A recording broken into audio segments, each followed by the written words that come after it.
Praise lord. దేవుని నామమునకు మహిమ కలుగునుగాక. దేవుడు మిమ్మను, మీ కుటుంబాలను, మీ పరిచర్యలను, మీరు చేస్తున్న ప్రతి పనిని, మీ వ్యాపారములను దేవుడు దీవించి ఆశీర్వదించునుగాక. దేవుని యొక్క సమాధానం మీ కుటుంబముల మీద సమృద్ధిగా ఉండునుగాక.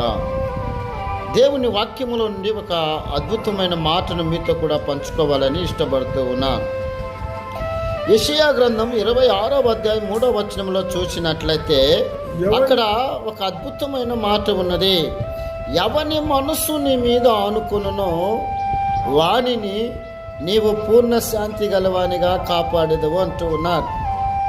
రెండోది మనం చూసినట్లయితే అక్కడ అంటూ ఉన్న మాట ఏంటంటే, అతడు నీ అందు విశ్వాసం ఉంచి ఉన్నాడు గనక అతనిని నీవు పూర్ణ శాంతితో నింపుతావని వాక్యంలో మనం చూస్తూ ఉన్నాం.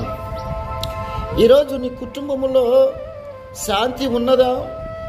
నీ కుటుంబంలో నెమ్మది ఉన్నదా? నీ కుటుంబంలో సంపూర్ణమైన శాంతిని నువ్వు కలిగి జీవిస్తున్నావా? ఒక పక్క నీ పిల్లల విషయంలో నువ్వు బాధపడుతూ ఉన్నావు, మరొక పక్క నీ కుటుంబము విషయంలో, అప్పుల విషయంలో, నీకున్న వ్యాధుల విషయంలో, నీకున్న ప్రతి సమస్య విషయంలో నువ్వు సంపూర్ణ సంతోషం లేకుండా కృంగిపోయిన స్థితిలో ఉన్నావేమో.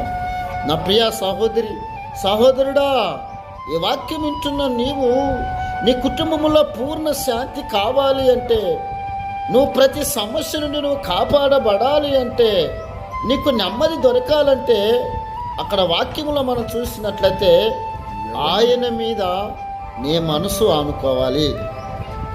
అందుకనే మనం చూసినట్లయితే ఏబు జీవితంలో మనం చూద్దాం. ఏబు అన్ని కోల్పోయినా కానీ ఆయన మీద తన మనసును ఆనుకున్నాడు కనుక 42వ అధ్యాయం 10-12 వచనాల్లో మనం చూసినట్లయితే పూర్వము కలిగిన దానికంటే తిరిగి రెండంతలు ఆయనకు అనుగ్రహించినట్లు మనం చూస్తూ ఉన్నాం. అదే విధముగా నీ జీవితంలో పూర్ణ శాంతి కావాలంటే బైబిల్ వాక్యము సెలవిస్తుంది.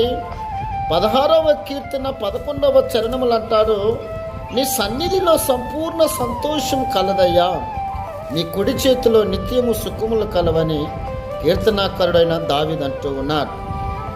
అంటే సంపూర్ణమైన సంతోషం మనం కలిగి ఉండాలంటే అక్కడ కీర్తనాకారుడైన దావీదు అంటాడు. ఎందుకు అంటే, ఒకటి ఈ వాక్యంలో మనం చూసినట్లయితే ఒకటి ఆనుకున్నాడు, రెండేది మనం చూసినట్లయితే సదాకాలము నా గురి ఆయన యందు నేను నిలుపుచున్నాను అంటూ ఉన్నాడు.